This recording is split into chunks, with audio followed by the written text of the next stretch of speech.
day we have the warm sunlight, but also in the gray of rain, there's always the light of love. Frank quoted frequently from Genesis 3, whenever the darkness of fear or sadness would creep in. And I'd like for all of us to repeat the verse together, as Frank and Debbie did so many times together. So just please repeat after me. And God said, let there be light. And there was light.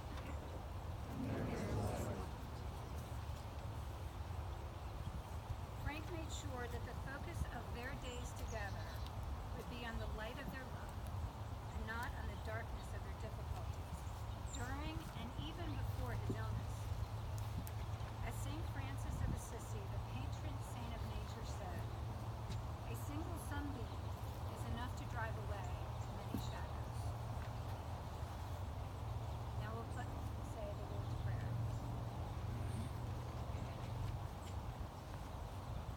Our Father, which art in heaven, hallowed be thy name.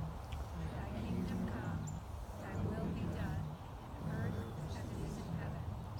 Give us this day our daily bread, and forgive us our trespasses, as we forgive them that trespass against us. And lead us not into temptation, but deliver us from evil. For thine is the kingdom, the power, and the glory, forever and ever. Amen.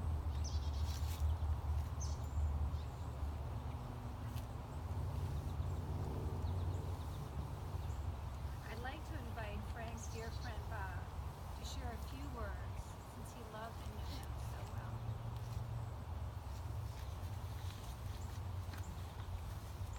Hi.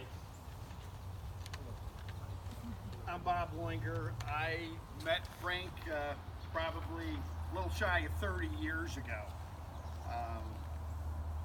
He lived down the road from me with Debbie, and I think Frank was the most compassionate man I knew, and like most of you, I'm going to miss him greatly. We probably all know Frank in different ways, from different times, from different periods. Some maybe from when he was a child, some from work, some from Harley groups or other groups.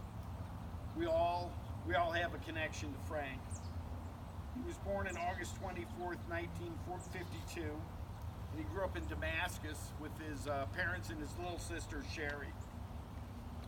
Frank survived his entire family. His parents passed. His mom died at 52 of lung cancer, and his sister Sherry tragically died at 45. But despite these tragedies and some really, really difficult life cards that were dealt to Frank, Frank never seemed to me to be bitter or angry about life. He remained concerned about those around him and those he loved. Simply put, he was a guy who cared. Now, I met Frank over a roofing issue at my house almost 30 years ago. I didn't actually hire Frank to do my roof. I hired two people that probably didn't know what they were doing. I had never met Frank, I didn't know him, but since he had to drive by my house, he saw what was going on. He got concerned. He found somebody that knew me and said, this guy doesn't know it, he's in trouble. Give him my number and have him call me, and I did. And I think as we go through life, we all end up in situations where we're in over our head and really don't know what to do. And that was me at that time. And the relief I felt when all of a sudden, here was this guy I never met who just showed up. He was a contractor. He knew what to do. He had the answers. And he didn't care that he didn't know me. He just cared about other people. He resolved the issue for me. And on that day, Frank was my hero. And Frank continued to be my hero for years to come. Like all heroes, we have our adventures, and I'm sure all of you have your own adventures that you shared with Frank, and different experiences that you had. And I feel honored today to be able to share some of my experiences with Frank with all of you. And I'd encourage you all, as time goes on and allows, to share your stories of Frank with one another, because he was such a great guy and he just cared about all of the people in his life. Frank was an avid Harley owner and was a lifetime member of Hog. He always tinkered on bikes for his entire life.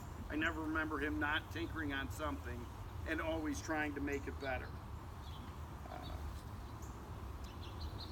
He went on numerous rides with chapter members and spent many days riding with good friends, and I'm proud to have been able to ride with him on many occasions, and I will cherish all of those memories. And one of those memories Debbie asked me to share, and I will tell you that there was a beautiful sunny day just like this day years ago where Frank and Joe, the guy named Steve, and I decided to go riding for a day, and nobody knew really where to go. So Frank suggested Sugarloaf Mountain. So we all followed Frank. Nobody questioned anything. We went out there, we got to Sugarloaf Mountain. He got some last minute directions from somebody as to how to get to the mountain, and we rode down, and all of us followed Frank, and he turned down a road that was clearly marked private drive, do not enter. We all went in, and by the time we all got in, we realized we had ridden into somebody's backyard, and there was a reflecting pool there, and Frank was trying to duck walk his bike in a circle to turn it around and get out of there, and that was the first U-turn of the day. After that, we went down another road, and it just kept getting smaller and smaller till it ended up becoming two ruts. And those of you that know Tommy Baker will know that this is a Tommy Baker road. So we made our second U-turn of the day, and then Frank found the mountain, and he said, let's go. And as God is my witness, there wasn't one, there were two signs that said, wrong way, do not enter. Not one, but two on the right and two on the left. Frank rode past it, Steve looked at the sign, rode past it.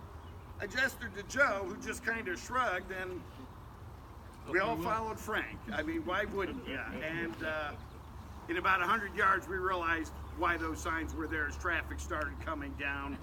We pulled off the road. There was an access road to the safe side of the mountain, but there was a wire strung up between it to prevent people from going to the wrong side. But we were already on the wrong side, so Frank came up with the idea that if he and Joe stepped on the wire, it would get it close enough to the ground that if the rest of us rode our bikes on it, the wire would go down and we'd get over safely. And I have to tell you that in 30 minutes we had made two U-turns, rode in somebody's backyard, and gone the wrong way up a mountain following Frank, but nobody hesitated. We all listened to him, and fortunately for all of us, we did get over to the right side of the mountain, and the day was saved. And that is one of my stories of my hero Frank, who always made life interesting and fun. And on that bike, he had a tag, and it read 1942. That's all it said. And I didn't know much about that tag, and we would go to rallies, and people would ask him occasionally, what's 1492?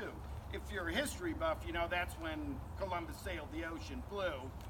If you're a Harley rider, you're probably not a history buff. I sure wasn't. Debbie had to tell me that was when Columbus sailed. But people would ask him about the tag, and if Debbie was there, he would usually say, well, that was the year we got married, which he thought was funny, and we both would chuckle because 10% of the bike riders would just say okay and walk on and not realize that was 500 years ago. But again, just recently, Debbie shared with me that, of course, Frank being the most compassionate man I know, that had a much more sensitive meaning. There was actually a bar called 1492, and in 1979, Frank met the most wonderful woman in that bar, and it was Debbie, of course, and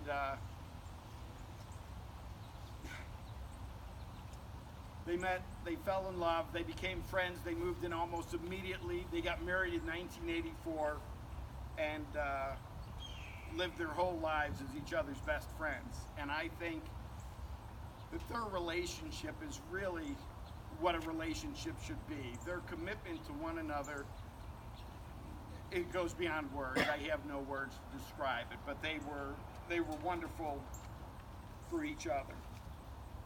Now, Shortly after my roof debacle, a storm came through and blew siding off of my house, but this time I knew who to call, and I called Frank immediately and said, "When you go by my house, can you fix it?" He did, but when he came by and did the whole bidding of the job, and he left a folder there, and it was a folder that had information for new homeowners and what you should do, what you shouldn't do, how much deposit should you give somebody or not. I thought it was incredible. And when he came to check on the guys doing the job, I went out and I said, "Frank, you are fantastic. This folder is outstanding." And he just kind of chuckled at me, and it's Frank, so you really didn't care if he laughed at you, but he said I didn't have a thing to do with that. That was all Debbie. She's the brains and I'm the brawn. And nobody really ever challenged that.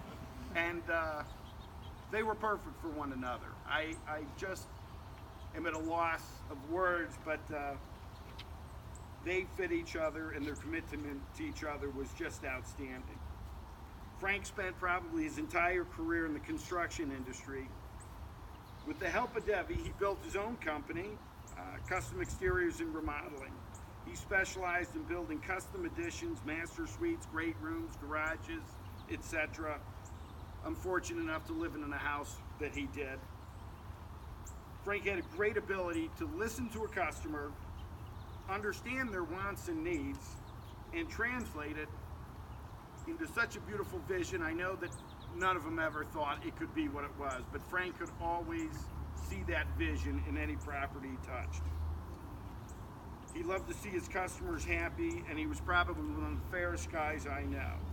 And he wasn't just fair to the people he was working for, he was fair to the people that worked for him. I know for a fact he took a lot of jobs in slower times for zero money, and we would be talking and he'd say, "Well, it's a nothing job." I said, "Well, what do you mean it's a nothing job?" He said, "I'm not making any money on it." And I thought, "Well, why are you doing that?" And he says, "Because my crew needs to be working. They've got families. Debbie and I could get through these slow times, but they need to be working." So he would take those jobs just to keep his crew working, and that was the kind of guy Frank was. He cared about everybody. And not just people. He loved dogs, and if you knew Frank, he loved his animals. Tara and Brutus were two huge German Shepherds that I first met. One of them I was terrified of, the other one was friendly, and I could never keep it straight as to which one was going to kill me and which one was going to lick me. And I didn't trust Frank enough, so I was always looking to Debbie to help me out as to which was which. And more recently here, there's Bear and Bailey. And Bear was a phenomenal vet for him. He was always with Bear. Bear stayed by Frank's side all of the time. And in the last couple of months here, when Frank would stay downstairs, Bear would sleep next to his chair, next to his bed. He was always within an arm's reach, and I don't think Frank was ever alone. If he ever reached out his arm, Bear was there to accept a pet or give him a lick or a kiss. Frank loved all of his dogs, and I think for some reason he and Bear had a special relationship, and I was happy for that. For all the things that make Frank who he was, at the end of the day, he was really a very simple man who loved his wife and loved his friends. Frank was a great friend of mine. He was a good husband. He was an all-around great man. I feel lucky to have known him and proud to call him my friend. I don't think the world will ever have another hero like Frank, and I will never have a friend like Frank, but I wish him eternal peace in heaven. God bless you, Frank. Thank you for listening, and thank you so much for allowing me to.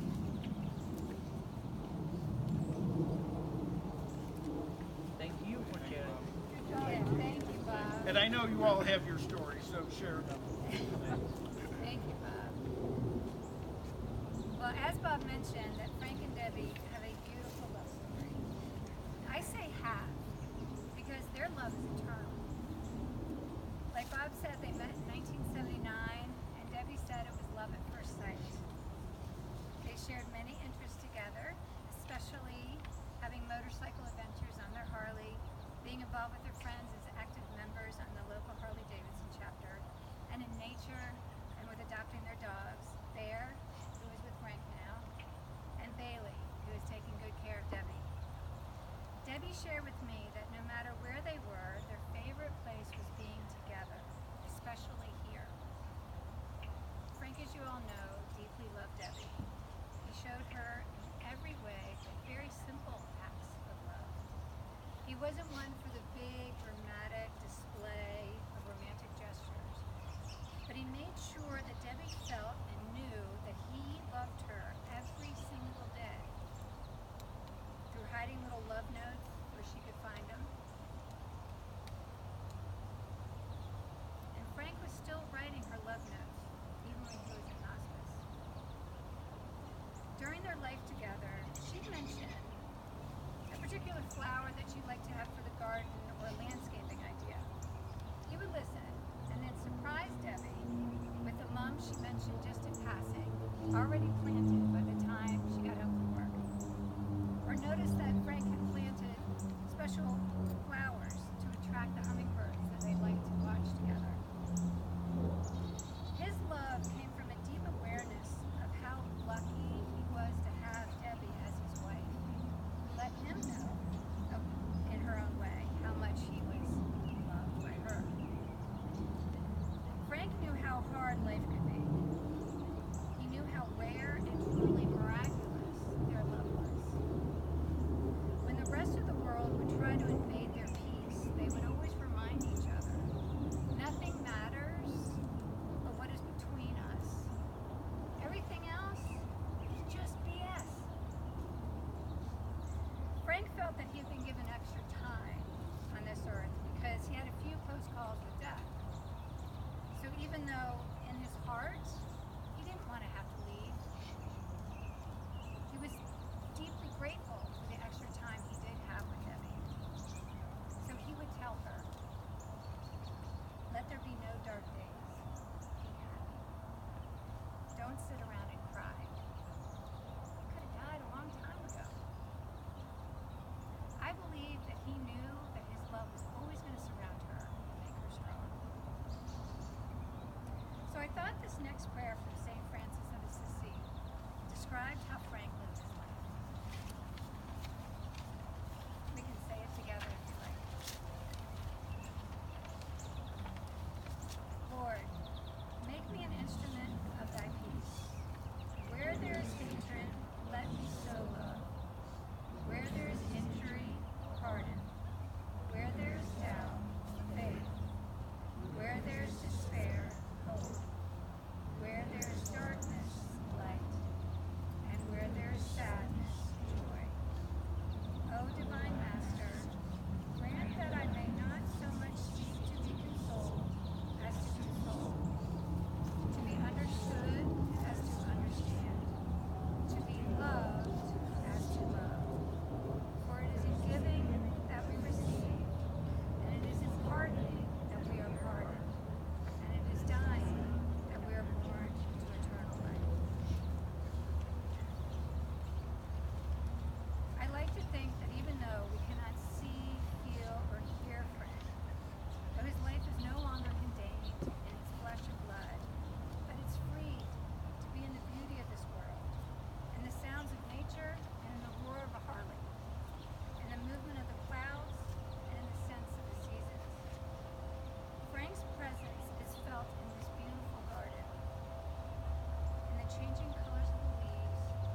would do random acts of kindness for friends and strangers alike, sometimes risking his own life for the sake of another. When you leave here, do a Frank by helping someone anonymously, by never forgetting to say thank you for a kindness no matter how small, by ignoring your own suffering in order to make someone else feel good, and by loving those in your life with an unwavering focus upon them. Because as Frank said, love is all that really matters. And it was his wish that we sing Amazing Grace together. And I cannot sing. So everyone has to sing together.